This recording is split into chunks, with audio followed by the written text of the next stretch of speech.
I remembered from before that the vehicles had been drained of all their fluids months ago for long-term storage. The other reason was to fuel other more important vehicles, but it was just amazing to see all the cars and trucks lined up. It was like a museum in here. All of the cars looked normal, and like none of them had been touched in several months. This is how they were supposed to look. As I walked past the cars towards the stairs and elevators, I kept sweeping my AR and thus my flashlight from side to side. My finger always pointed forward and always on safe, where I could flick it off and fire immediately if I needed, and as I had trained so many times before. I would hold the flashlight in to see, sweep, and let go so it would shut off so I could move in the darkness. The strategy seemed to usually work really well. This flashlight also could easily throw a reasonably wide beam, 50 yards or so, which means I could see far down in the parking garage, but not to the end. This parking garage was easily a football field in length, and with columns and other structure portions in the way. There weren't many portable lights that were designed for that didn't get super hot with a reasonable battery life. There was one thing that all flashlights did well, though. On a few of my sweeps, there were refracting eyes looking back at me from further in the garage. I remember that the Plaza had cats for a few reasons. One of them was to keep mice and rats from destroying the cars. It's good to see that the cats were okay. They must have shut them in here to make sure they were safe from those nettles outside. I reminded myself to try to remind myself to make sure they had food and stuff, to make sure people hadn't forgotten about them if they were sick or worse. Then I moved towards the doors to the stairs. I took a look at the stairwell door to figure out how to proceed. Stairwell doors were always backwards, or inside out as I called them, so they actually opened into the stairwell instead of out. This is part of how buildings are pressurized. It's the same for every door, except for doors facing outside, where it isn't security practical. To enter properly in this type of doorway, I would stand up at the door, turn the knob, and move in with it. I let my AR hang down and tried the door, but it wouldn't open. It wasn't locked, though. It seemed more like it was jammed shut. I tried to open it with force, but carefully without slamming, and it was solidly wedged closed. Something must be on the other side of this door holding it closed. Nothing is getting this door open from this side. I stepped back and looked at the elevator for a second just to make sure and verify that no power was going to it. I know in the movies they go into elevators and get into the access hatches and climb through them to find access ladders and elevator shafts, but without a ladder there was no way I had a chance with that, and I think those ladders are fictional anyway. From having a tour before, I knew this place had a sub-basement level. My new plan was to go down one more floor and try from there.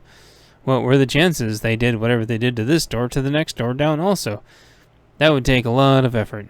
Realizing I was going to be spending more time in the basement levels than I wanted, I went to put my phone in airplane mode. I paused for a moment, then laughed to myself, realizing my phone was always in airplane mode now. We haven't used cell service in like half a year. The thought cracked me up. I shined my flashlight on my watch for a second to charge the glow. Based off the glowing readout, I had about 45 minutes until radio check-in. With that thought, I took a drink of water, shoved some more jerky in my mouth, shouldered my AR, and began sweeping for threats on my way to sub-basement, level 2. There were a lot of vehicles on basement level 1.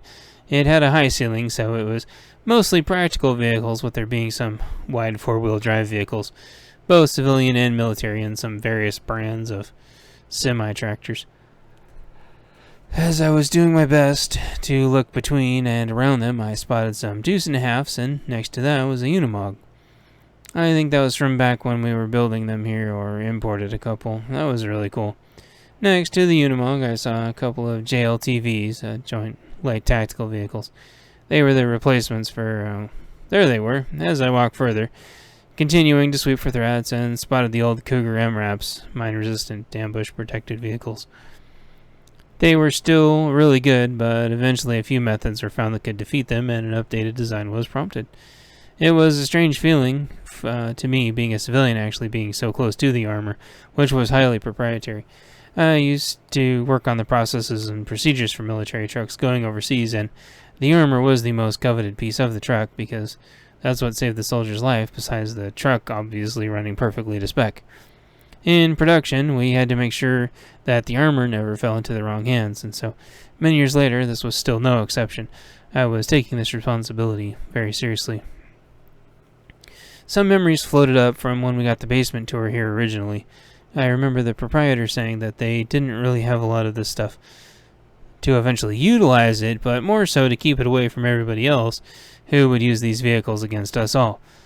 A lot of the military equipment got equally divided up when it dissolved after the collapse to give no side a massive advantage.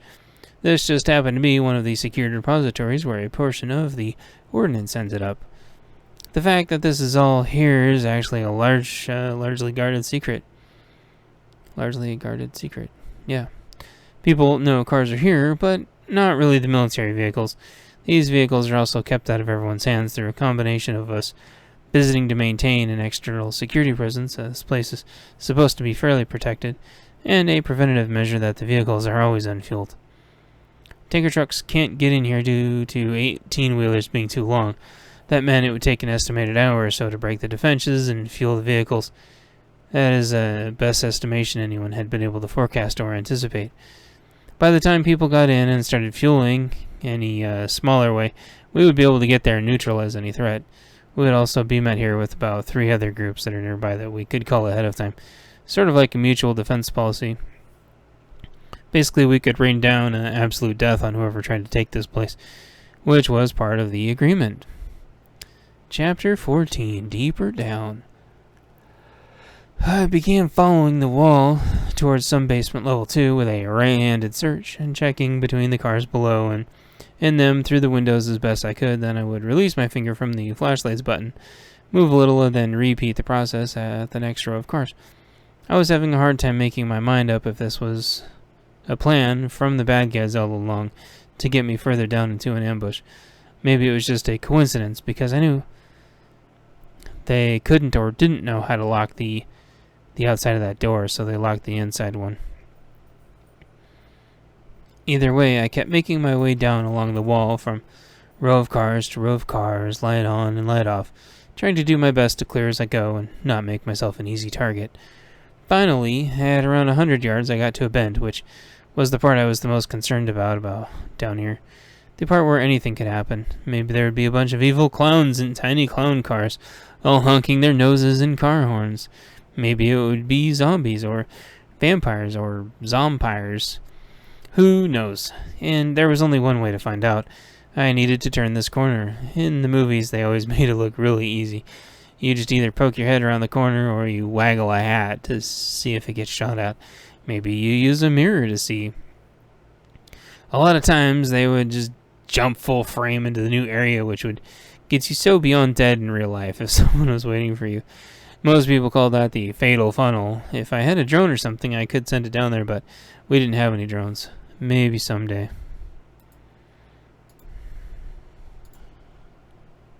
This was a parking garage, though. These corners were really thick and rounded to support so much weight above them and to take potential impacts and survive. If they were edged, I could have just used my camera on my phone to look, but even then, it was pitch black down here. My camera, even with its light, wouldn't have been able to see far, and I wouldn't want to get shot. That would be horrible, too. I could have also poked my head out for a split second, flicked my flashlight, and came back and switched levels if I needed to check again, but again, it was a rounded corner. There was no edge where I could cleanly peek around to clearly see in a direct line to threat assess. Also, bullets traveled along walls. Even if someone missed me and shot short, I wondered if the bullets would travel up the wall and hit me. The walls were a little older, though, and a little crumbly. I thought it would more likely that if they missed, they would just spray concrete in my face, which didn't seem any better. I couldn't think of a safe way of clearing the near corner that would provide me a safe cover. So, instead of poking my head around at the corner, I stood and waited with my back to the wall. I was right at the point before turning the corner, thinking to myself, as I used to before the collapse, right before actions such as opening the shower curtains or opening a door when I could hear nothing on the other side but Felt like something was going to pop out at me. I fear no evil, I said to myself in my head.